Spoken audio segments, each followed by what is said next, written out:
केवल निस्बत चाहिए बस। ओके,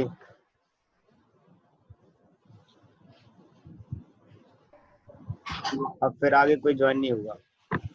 लेट्स सी, यहाँ हमने उस दिन वर्ल्ड फेयर कुछ देख रहे थे, समझ में आ रहा था कुछ? किसी को कुछ समझ में आया था?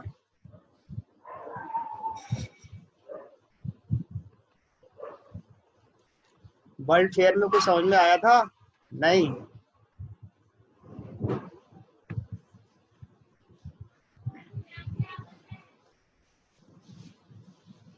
नहीं आया समझ किसी को? दोबारा शुरू करूं या फिर आगे बढ़ूं? बताओ जल्दी। आवाज पहुंच रही है मेरी? हेलो? Yes sir. हाँ तो बताओ, आगे बढ़ना है या फिर इसको दोबारा रिपीट करूं?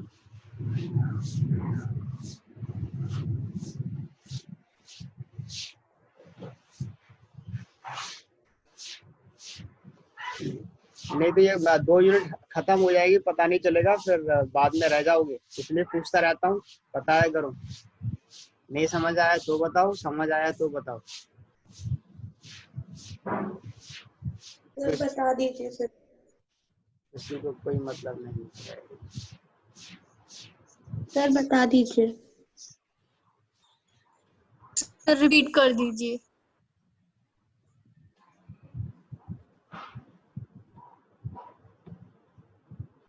यहाँ हम उस दिन देख रहे थे PAT पैच। इसको जरा एक बार और समझ लो, ये 3 में डिवाइडेड है। जनरल रूल और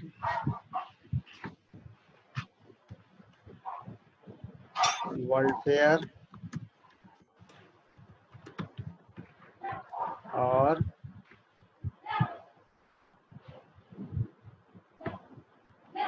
फेयर रूल्स। आओ सब, फेयर रूल्स, ठीक है। General rule, world fair and fair rules. अभी जनरल रूल हमने थोड़ा उस दिन देखा, अब इसमें बहुत सारी चीजें हमें देखनी है। जनरल रूल में काफी चीजें देखनी है, वर्ल्ड फेयर में भी कुछ देखना है, ठीक है। वर्ल्ड फेयर में तो फेयर्स को समझना है और फेयर रूल्स में काफी कुछ समझना है, ठीक है। इन तीनों के बिना आप फेयर कैलकुलेशन को करना दिक्कत होगा, ठीक। पैट क्या है? पैट एक पब्लिशिंग एजेंसी है जो फेयर पब्लिश करती है। क्या करती है? पूरे वर्ल्ड के फेयर को पब्लिश करती है, ठीक है।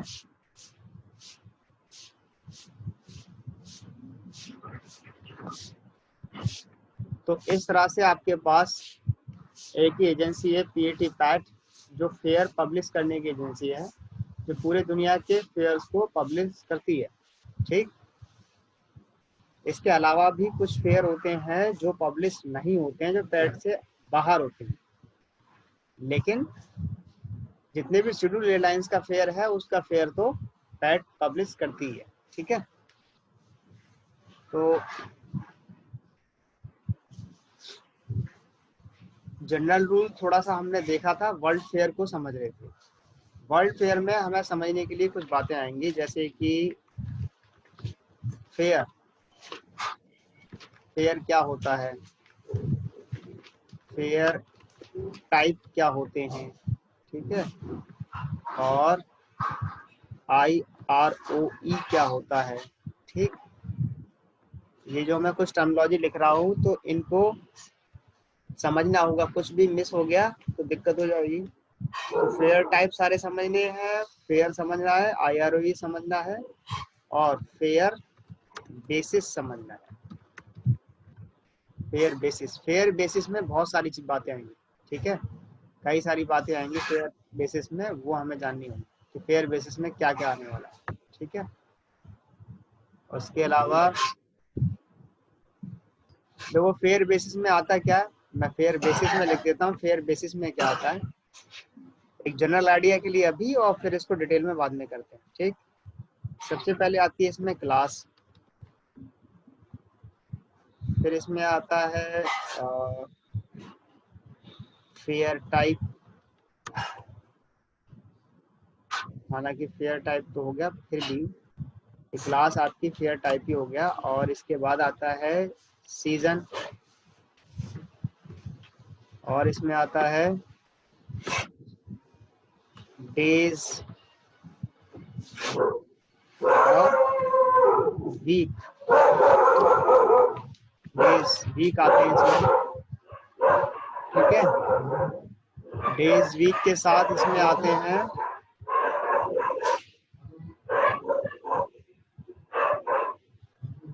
डेज वीक के अलावा आते हैं इसमें स्पेशल फेयर कुछ है तो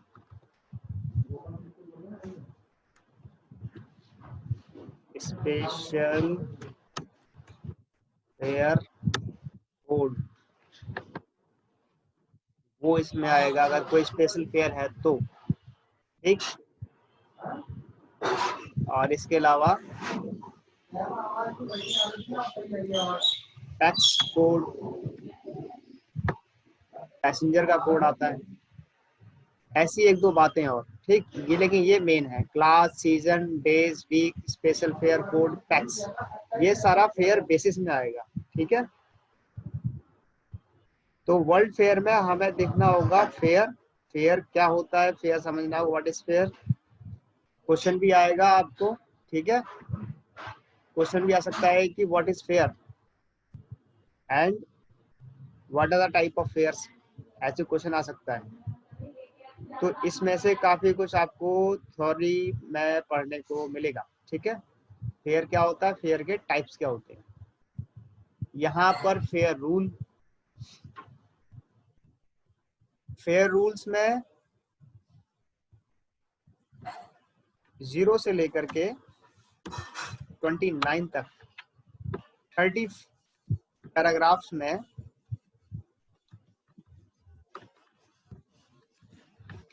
फेयर रूल दिए जाते हैं, ठीक है।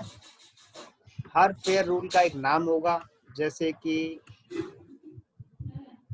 P 213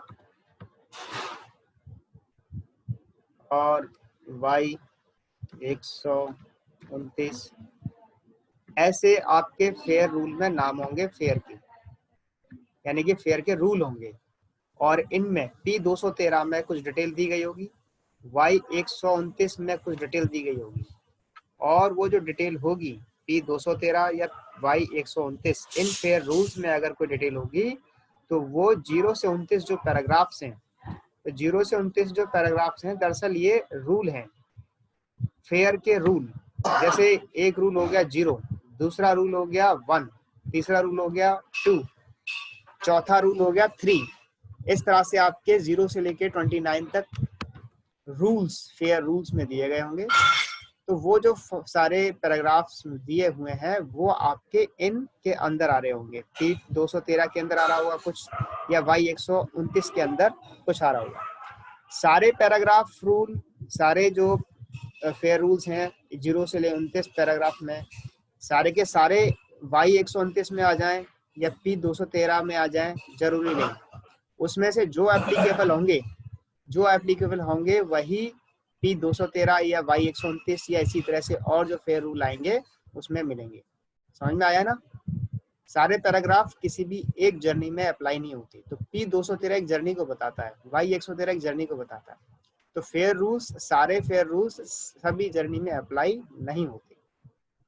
ये कुछ मैं मोटी मोटी बात अभी डिस्कस कर रहा हूँ, फिर सामने अभी देखेंगे प्रैक्टिकली। वर्ल्ड फेयर में हमें देखना है समर फेयर क्या होता है, ठीक है। फेयर हमें डेफिनेशन पता होना चाहिए, फेयर की डेफिनेशन आ गई। तो फेयर टाइप क्या होता है, ये गलत लिख दिया मैंने, फेयर टाइप लिखना है, फेयर टाइप।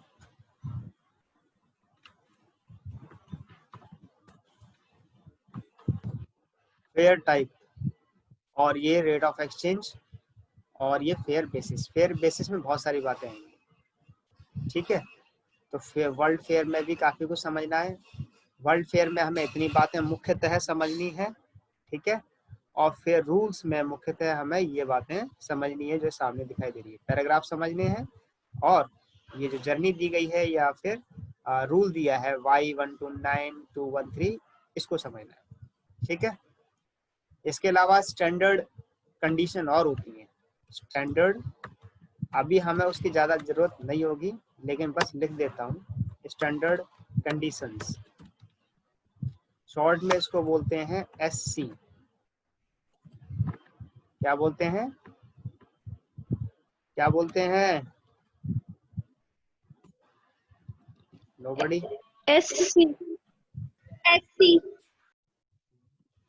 स्टैंडर्ड कंडीशन 100 और स्टैंडर्ड कंडीशन 101, यही होती है शायद, दो ही होती हैं बस, ठीक है, सिर्फ दो ही होती हैं, 100 और 101। अभी चेक कर लेते हैं एक बार और। जनरल रूल में जो हमें देखना होगा मुख्य चीज वो होंगे आपके आइटा कोड्स, रट लो इनको दिमाग में। कोड्स याद कर, सबसे आसान इसमें याद करना है दुनिया के सारे कोड, हजारों कोड है दुनिया के, सारे कोड आप याद कर सकते हो, सबसे आसान ये है, ठीक है। आप एक बार को फेयर टाइप सारे याद नहीं कर सकते, थोड़े से होते हैं, ज्यादा नहीं होते, लेकिन जितने भी वर्ल्ड के आइटा कोड्स हैं वो याद कर सकते हो। अब जैसे मैं बनाता हूँ कोई भी रूट तो सारा आइटा कोड नहीं लिख देता हूँ, ये याद करना आसान है, लेकिन तुम लोग उसको देखने की जहमत करो, थोड़ा सा उसको देखो, सीट को देखो, आइटा कोड कैसे बनते हैं। जैसे ये समझ में आ जाए कि आइटा कोड बनते कैसे हैं, तो वो सारे दुनिया के कोड्स आ जाएंगे, चाहे वो एयरलाइंस का हो चाहे किसी का भी हो। इसके अलावा इसमें आप देखोगे ट्रैफिक कॉन्फ्रेंस और ग्लोबल इंडिकेटर, ये सारी चीजें आपको यहाँ मिल जाएंगी।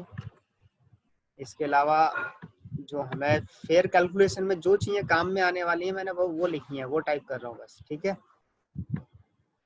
ऐसे तो उसमें बैगेज की इंफॉर्मेशन भी होती है, सारी इंफॉर्मेशन होती है, बट अभी हमें क्या चाहिए वो माइलेज, ठीक है। आइटा कोड्स का मतलब आइटा एरिया और ये सब, ट्रैफिक कॉन्फ्रेंस का मतलब आइटा एरिया और सब कुछ, ठीक है, अलग से लिखने की जरूरत नहीं है। माइलेज आपके दो तरह के होते हैं, दोनों आपके यहाँ पर बताए गए होंगे, MPM और TPM, ये टर्मोलॉजी आपको समझनी होगी, ठीक है। और माइलेज हो गया, माइलेज के अलावा जब ये माइलेज अगर पूरी तरह से लागू नहीं होते तो आपको कुछ सरचार्ज देना पड़ सकता है, एक्स्ट्रा माइलेज सरचार्ज। अगर अलाउंस है तो अलाउंस मिलेगा, अगर कोई अलाउंस नहीं है तो सरचार्ज देना पड़ेगा, EMS, ठीक है। Extra mileage allowance, extra mileage surcharge, तो ये आप पढ़ोगे माइलेज के अंदर सारी चीजें, ठीक, ये आएगा। इसके अलावा आएगा आपका रूटिंग्स, स्कोरिंग कर दिया, रूटिंग्स, ये वो रूटिंग आएंगे, स्पेशल रूट आएंगे, special route, special routes. Special route का मतलब कि कुछ रूट आपको ऐसे मिलेंगे कि जिस पर किसी भी तरह का कोई सरचार्ज अप्लाई नहीं होगा। कुछ रूट ऐसे छोड़े गए हैं जिन पर MPM कितना भी चला जाए तो कोई फर्क नहीं पड़ेगा, यानी कि माइलेज कितना भी ज्यादा हो जाए तो उस पर सरचार्ज नहीं लगेगा, तो कुछ स्पेशल रूट्स होते हैं, ठीक है। और क्या होता है इसमें, फेयर, वर्ल्ड फेयर में दो चीजें और हमें देखनी पड़ेंगी, एक होगा NUC और दूसरा होता है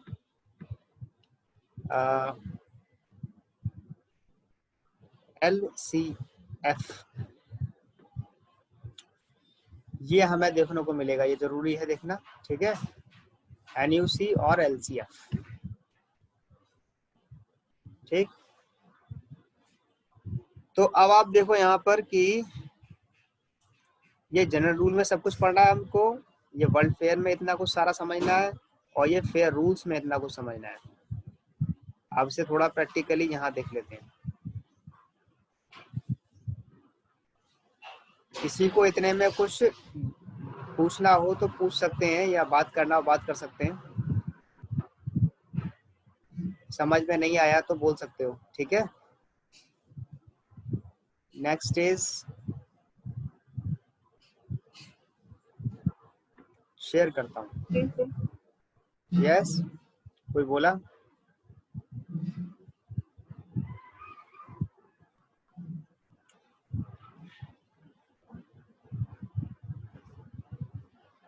वर्ल्ड फेयर में आते हैं और वर्ल्ड फेयर में देखते हैं हम अभी जो वहां ऊपर लिखा वर्ल्ड फेयर, इसमें हमें आइटा रेट ऑफ एक्सचेंज देखना था, ठीक है। This is passenger air tariff world wide fares, ठीक है। 2014 का ये मैनुअल है और इसमें सबसे पहला जो है चैप्टर IROE का आ रहा है, IATA rate of exchange. IATA rate of exchange क्या है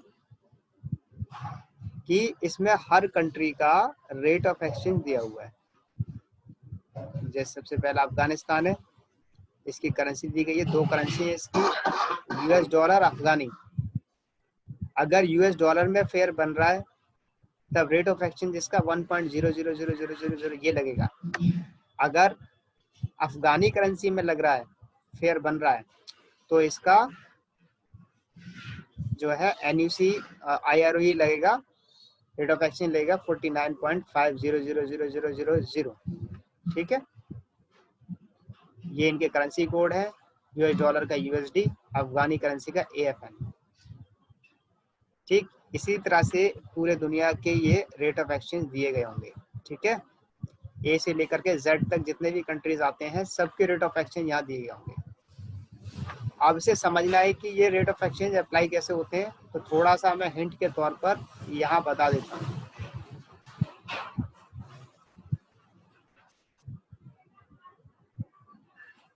यहाँ आप देखो कि रेट ऑफ एक्सचेंज अप्लाई कैसे होता है। रेट ऑफ एक्सचेंज अप्लाई हो रहा है, रेट ऑफ एक्सचेंज अप्लाई होता है आपका NUC के फेयर पर। किस पर? किस पर अप्लाई होता है?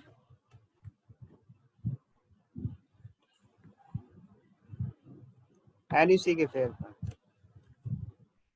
तो हम इसको NUC से मल्टीप्लाई करते हैं। क्या करते हैं हम?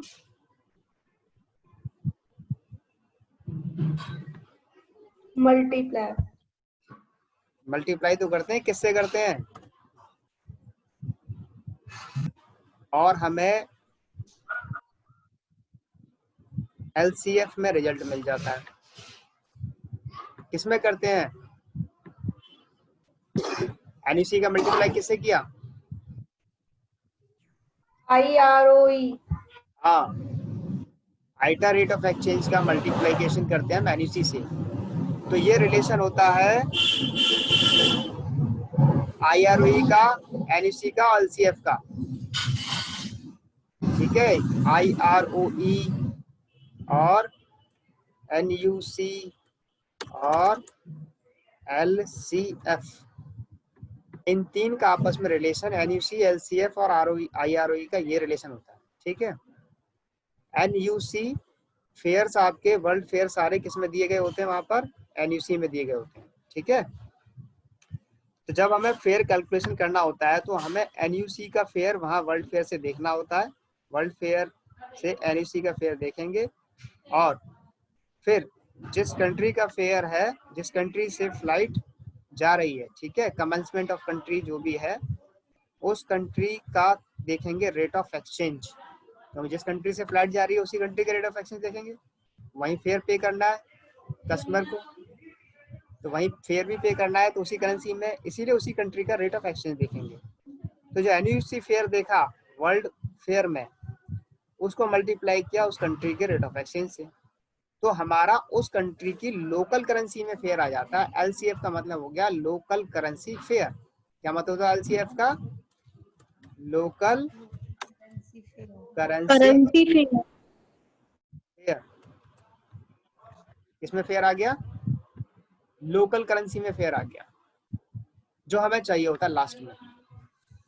ठीक है, लास्ट में फेयर किस में चाहिए होता है? लोकल करेंसी में चाहिए होता है। जैसे कि इंडिया से कोई फ्लाइट हमारी जाती है यूरोप में, ठीक है, कोई भी जर्नी होती है, दिल्ली से हम पेरिस गए, लंदन गए, फ्रैंकफर्ट गए, मॉस्को गए, ठीक है, किसी भी सिटी गए, तो गए कहाँ से? कंट्री ऑफ कमेंसमेंट क्या था? अब इस फेयर वाली बात में हमें बहुत सारी चीज समझनी होती है, बहुत सारी टेक्नोलॉजी और आएगी। जैसे कि आपको समझना होगा COC क्या होता है। COC हो गया कंट्री ऑफ कमेंसमेंट, जहां से जर्नी स्टार्ट होती है वो पॉइंट। और आपको ये समझना होगा डेस्टिनेशन, और ये कुछ टर्मिनोलॉजी मैं लिख दे रहा हूँ, ठीक है। और आपको समझना होगा फाइनल, एक होता है डेस्टिनेशन और एक होता है फाइनल डेस्टिनेशन। और कुछ बातें रिपीट कर लो, जैसे कि स्टॉप ओवर, ये पता ही होगा, आप प्रैक्टिकली हमें दिखाई भी देंगे ये। No stopover, stopover, no stopover, ठीक है। इंटरमीडिएट पॉइंट,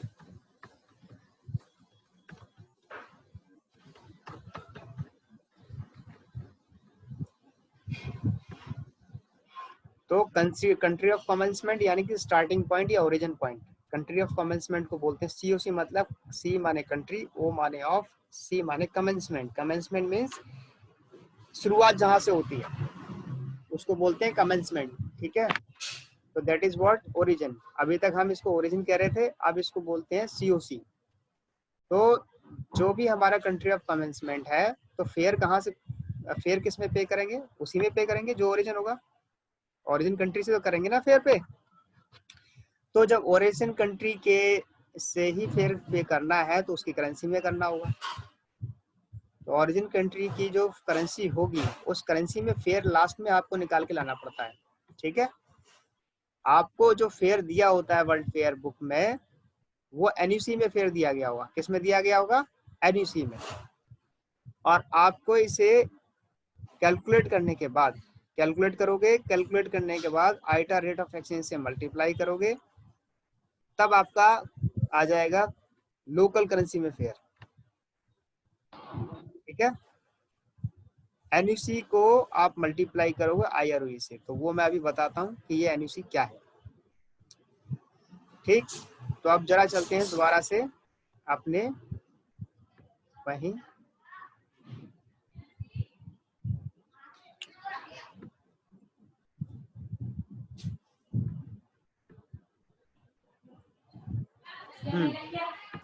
तो ये थे रेट ऑफ एक्सचेंज। अब रेट ऑफ एक्सचेंज का यूज क्या है वो मैंने अभी बताया। इतनी बात समझ में आ गई सबको? रेट ऑफ एक्सचेंज का यूज क्या है समझ में आ रहा है? यूज, सिर्फ यूज को समझने की पूछ रहा हूँ मैं। Yes sir. Yes sir. Avinash, Diwali, इन लोगों को समझ में आ रहा है? और वो क्या नाम है, अनीता? Yes sir. अनीता, इसका डिस्कनेक्ट काफी होता है। अनीता नहीं है, फिर गई। Anita, yes sir. ये पूछते भी नहीं है ये लोग कि बीच में पूछना, क्योंकि अब जो पढ़ाई है हमारी ऑनलाइन चल रही है, कॉलेज में हम है नहीं, तो काफी चीजें हम वैसे हिंट में नहीं बता पाते हैं। अब जो चल रहा है उसी में से कैच करना है, ग्रैब करना है। अब कॉलेज में तो बहुत कुछ बता देते हैं, बच्चे ही पूछते रहते हैं, यहाँ तो शांत रहेंगे। अब कैसे पता चला, फेल हो जाएंगे। फर्स्ट ईयर में भी फेल होंगे, यहाँ पर भी फेल होंगे।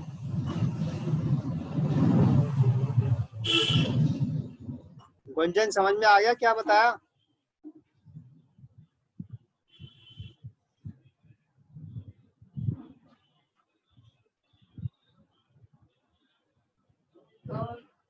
सिमरन? हाँ जी सर। समझ आ गया क्या चल रहा है?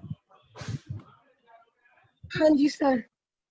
क्या हाँ जी, क्या समझ आया? इसका जुकाम चल क्या समझ आया?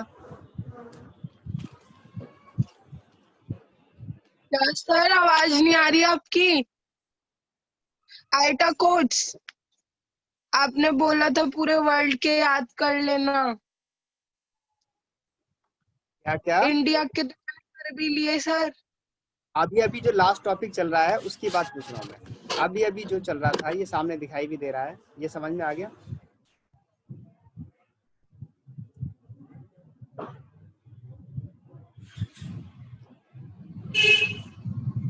अब ये जो चल रही है ये 2 यूनिट में फेल होने वाले हैं बच्चे, क्योंकि इसमें फिर कैलकुलेशन आएगा, कैलकुलेट करोगे, कुछ ये टेक्निकल आएंगी। सर आप मेरे को एक बार और बता दूं।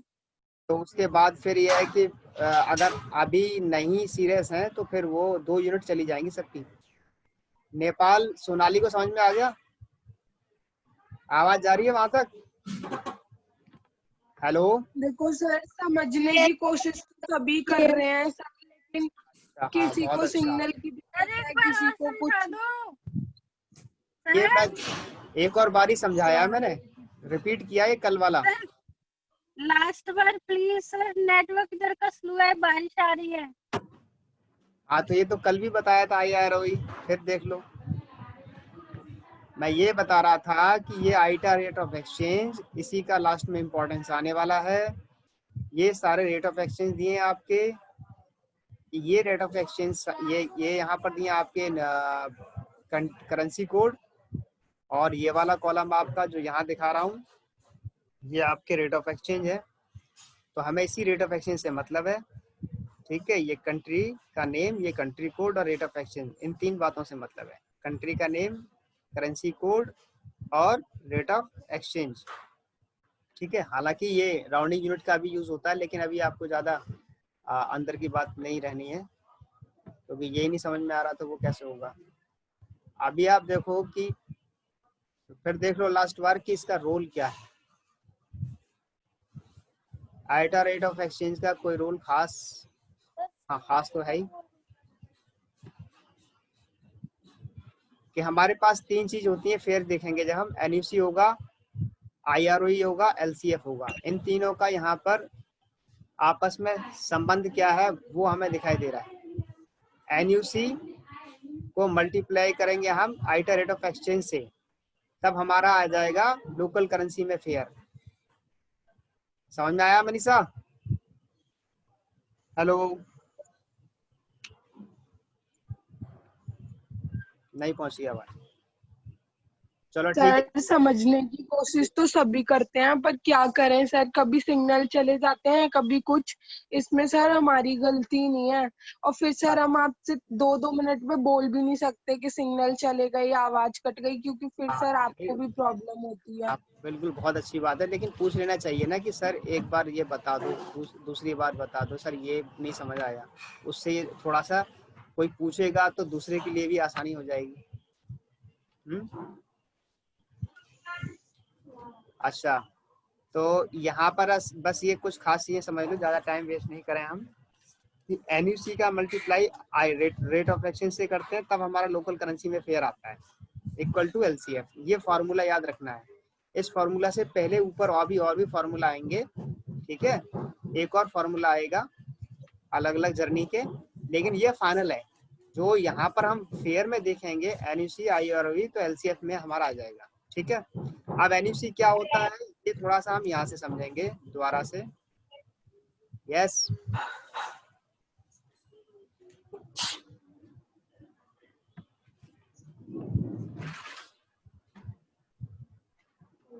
यहाँ देखो कि ये रेट ऑफ एक्सचेंज देखा हमने। अब उसके फेयर, फेयर हम, आवाज नहीं है, शोर मत करो। अब यहाँ देखो कि क्या हुआ, देखो फटाफट जल्दी। यहाँ पर आप देखो ये आपका फेयर दिया हुआ है, ठीक है? ये जकार्ता से मॉस्को का फेयर दिया है, लंदन से सिडनी का फेयर दिया है, मुंबई से अहमदाबाद का दिया है, वैंकूवर से बीजिंग का दिया है। ये नजर आ रहा ना सबको? जकार्ता से मॉस्को जो फेयर दिया हुआ है, देखिए यहाँ पर हेडलाइन दी हुई है, हेडिंग दी हुई है और जो है हेडलाइंस दी हुई है। हेड्स हैं हमारे fair basis, local currency, NUC, carrier code, rule और ग्लोबल इंडिकेटर, एमपीएम, रूटिंग। तो सबसे पहले आधा गिलास पानी ला, ठीक है। आंख में क्या हो गया ये? आधा गिलास पानी ला, ठीक है। अभी देखो यहाँ फेयर बेसिस, यहाँ पे आप देखो कि हमारे पास दो फेयर बेसिस दे रहे हैं, वाई एंड वाई। और लोकल करेंसी, लोकल करेंसी में हमारे पास ये एलसीएफ में फेयर दिया हुआ है 3000 और 5456, ये लोकल करेंसी में एलसीएफ है ये।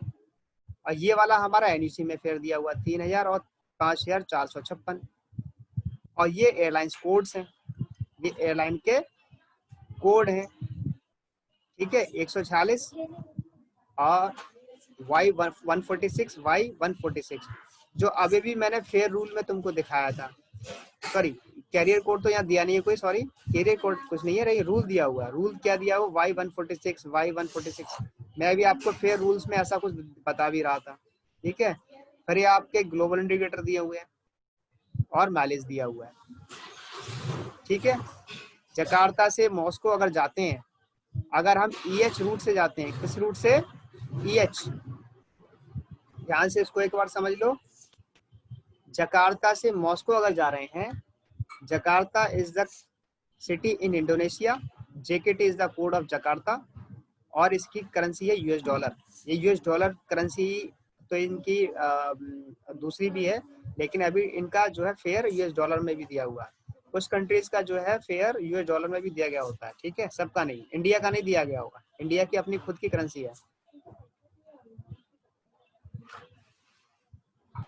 तो जकार्ता से मॉस्को का जो फेयर है वो हमारे यहाँ पर दिया हुआ है, ठीक है। मॉस्को, इसका कोड MOW। अब आप देखो कि जकार्ता से मॉस्को जाते हैं और अगर हम रूट लेते हैं EH, क्योंकि ये कौन सी जर्नी हो गई? जकार्ता हो गया 3 और मॉस्को हो गया 2, 3 से 2 या 2 से 3। अगर हम लेते हैं EH रूट तो इतना माइलेज लगेगा 8972। अगर हम FE रूट लेते हैं, क्योंकि जकार्ता फार ईस्ट है और मॉस्को से, ठीक है। EH जब लगेगा कि जब बीच में इसके कोई और पॉइंट होगा, जकार्ता से मॉस्को आते के बीच में कोई और नो स्टॉप ओवर होगा, तब जो है EH वाला रूट अप्लाई होगा। और जब नॉन स्टॉप जर्नी होगी जकार्ता से मॉस्को, ये फार ईस्ट वाली, तो ये वाला माइलेज होगा 6974, कम हो गया माइलेज। और ये अगर रसिया वाला रूट लेंगे, मॉस्को से जकार्ता, रसिया वाला रूट होता है, पहले ये जापान आई होगी फ्लाइट, नहीं पहले जकार्ता से पहले जापान या कोरिया गए होंगे, फिर कोरिया से मॉस्को गए होंगे, तब रूट आ जाएगा 9930। अगर TS जर्नी हो गई, इसका मतलब जकार्ता से पहले यूरोप में गए होंगे, उसके बाद जो है मॉस्को गए होंगे, तब रूट आएगा, तब माइलेज आएगा 9930। और अगर हम AP जर्नी लेते हैं, तो समझ में आ रहा ना ये जो मैं डिस्कस कर रहा हूँ? Yes, sir. Yes, sir. हाँ, ये जो हमने ग्लोबल इंडिकेटर किए थे कुछ दिन पहले, उसका ये प्रैक्टिकल रूप है, ठीक है। क्या प्रैक्टिकल रूप है ये देखो। अब दोबारा और भी आप डिस्कस कर लेंगे बाद में, अभी एक देखो। और इसके अलावा यहाँ क्या दिखाई दे रहा है? फेयर आपको दिखाई दे रहे हैं, दो फेयर दिखाई दे रहे हैं, एक जो है डार्क नहीं है और एक डार्क हो रहा है। तो जो डार्क नहीं है, हाईलाइटेड नहीं है, दिखाई दे रहे हैं ना दोनों अलग अलग? Yes, sir. एक Yes, हाईलाइटेड sir. है और एक हाईलाइटेड नहीं है। तो जो हाईलाइटेड नहीं है वो है आपका कौन सा फेयर? One way fair. कौन सा फेयर? वन वे, यानी कि जकार्ता से मॉस्को तक का बस। और जो हाईलाइटेड वाला है वो है आपका कौन सा वाला? वो है आपका रिटर्न। मतलब हुआ जकार्ता से मॉस्को और मॉस्को से वापस गए जकार्ता, ठीक है। और दोनों का डिफरेंस भी देख लो। जाने का फेयर है सिर्फ 3000 और लौट के आने का कितना है? 5,456, लगभग डबल हो रहा है ना। Hello, yes sir. Yes sir.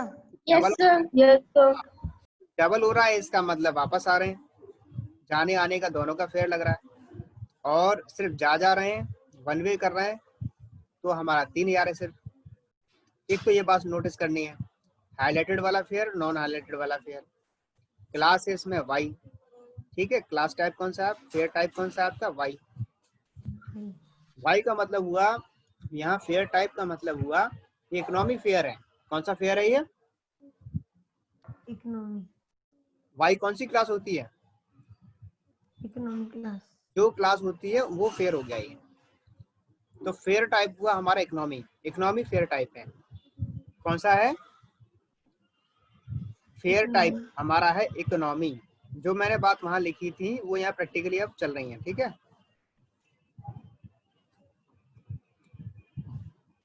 Country of commencement है इंडोनेशिया, और फाइनल डेस्टिनेशन है हमारा, इसमें देखिए डेस्टिनेशन है मॉस्को। COC है हमारा जकार्ता, और डेस्टिनेशन है हमारा मॉस्को। वाई जो है फेयर टाइप है, एक वन वे का और दूसरा रिटर्न का। यहाँ पर अब आप देखो अगली चीज कि ये लोकल करेंसी में फेयर दिया हुआ है और NUC में भी दिया हुआ है। हमें क्या निकालना होता है, लोकल करेंसी में फेयर निकालना होता है। NUC का मल्टीप्लाई करते हैं IROE से, रेट ऑफ एक्सचेंज से, तो हमें आ जाता है लोकल करेंसी में फेयर, ठीक है। अब आप कहोगे कोई क्वेश्चन है यहाँ पर किसी का,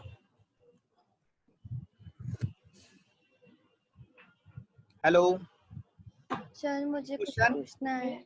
है, पूछो। सर मुझे कुछ पूछना है। आप पूछो पूछो। सर ये जो सेम एक क्लास बी सेम है और हाँ, इनका लोकल करेंसी फेयर NUC, मतलब इनकी जो जिस वे से, जिस रूट से जा रही है, जिस ग्लोबल इंडिकेटर से जा रही है, उसी से आ रही है। तो ऐसा क्यों कि जो फर्स्ट वाली जिससे हम जा रहे हैं उसका फेयर ज्यादा है और 3,000 ज्यादा है, 5,456 ये ज्यादा है, सॉरी वो वाला सर। कम है, यही। हाँ सर, मतलब इनकी फेयर्स में डिफरेंस क्यों है कि जा तो सेम वे से रहे हैं, आ भी सेम वे से रहे हैं, तो फिर फेयर में डिफरेंस क्यों है? अभी बताया ना कि एक हाईलाइटेड वाला फेयर है, एक नॉन हाईलाइटेड है। 5,456 हाईलाइट हो रहा है, यस हाईलाइट हो सर। रहा है ना, और ये 3,000 हाईलाइट हो रहा यस है क्या, नो सर। नहीं। तो जो हाईलाइट फेयर हो रहा है ये रिटर्न फेयर है, वापसी का भी, जाने का और आने का दोनों का। और जो हाईलाइटेड है ये सिर्फ जाने जाने का फेयर है, लौट के आने का नहीं, ओके सर। Okay sir. ठीक है। Yes sir. और किसी को कुछ पूछना है,